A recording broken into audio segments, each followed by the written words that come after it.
satisfy the Gibeonites. And we'll talk about that on Tuesday. But this story came to me on Tuesday night when I heard when the rain started. There was this patter all on my roof, and I could hear the rain hitting the roof. And the hitting of the rain on the roof sounded like people walking, running across my roof. And like I said, I have not been sleeping well. And I said, that sounds like Rizpah running. Rizpah running. And at night and during the day, according to scripture, it said that she would run, shooting and hitting birds and carcasses and wild animals at night. She would run back and forth from one body to the next, knocking off things with sticks. For 5 whole months, she guarded those bodies.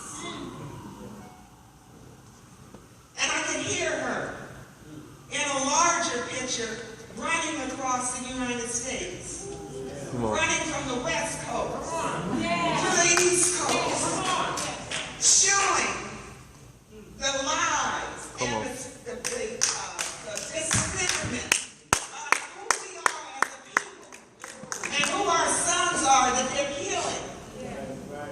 We need to take our place. Yes. Yeah.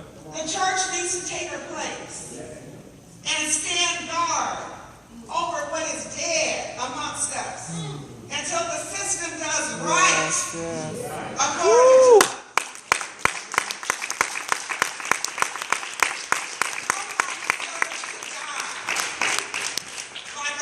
to die and lay in the streets for 5 hours. Come on. Without anybody being able to help. No man deserves to be choked when 3 men are on top of him saying, I cannot breathe. It's wrong. It's just wrong. And we need to start running like this woman. The story got to David, who was a king during the time that this happened. And David was brought to shame because he let those bodies stay on that hill exposed to the elements for 5 months. She ran so long and she stayed on that hill and fought so hard that her story got into the ears of the king. And I'm challenging you.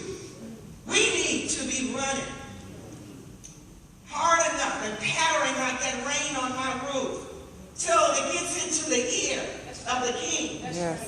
Or into the ear of somebody that can do something about what is plaguing us as a people. Yes. Because we can't continue to live like this. That's right. We cannot continue to live like this with decrees of death on our sons. Jesus. What are we going to do? I've already told you that violence does not come from, that violence is different than power. Violence does not come from power. It comes from a sense of powerlessness. And when we recognize that, we can take the power away from violence. People who are really violent, they're really weak. Because their energy is fueled by what? Fear. Yes.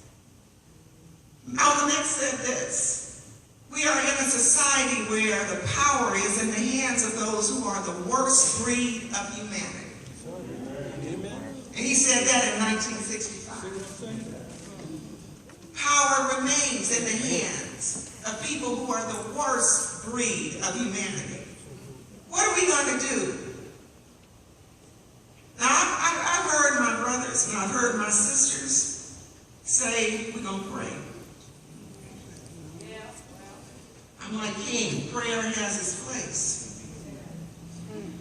Here's an analogy that the Spirit gave to me about prayer, and I do believe in prayer. This analogy was given to me, the comedian Paul Mooney says you can't make this stuff up. Prayer is like, for many, it's like sweeping things under the rug.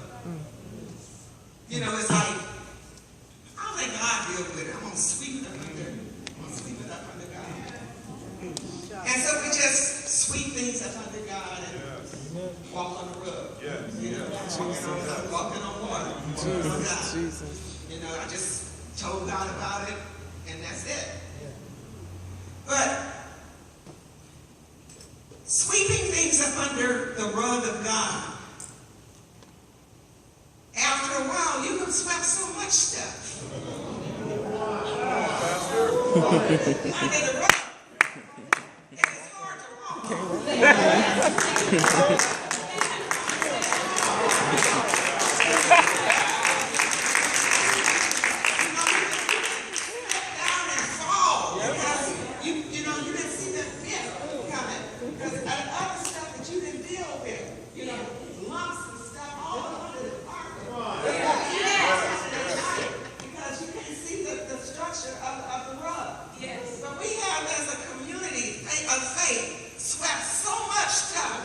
Up under the rug. Well, that now it ain't no room. Come on. It's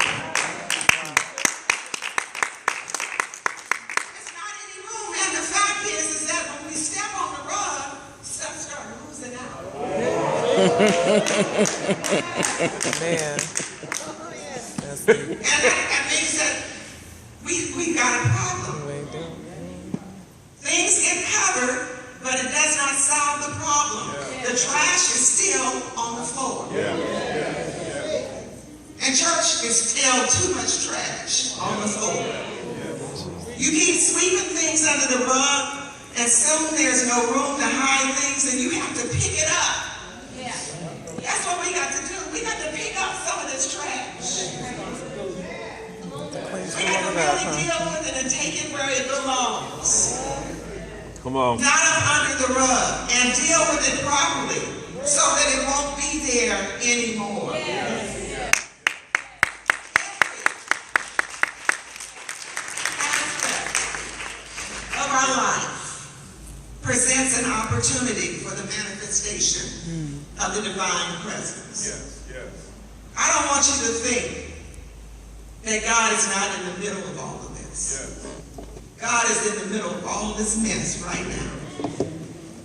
All of it. God opposes all forms of injustice that blocks the full humanity of everyone, and especially the least in our society. Church, let's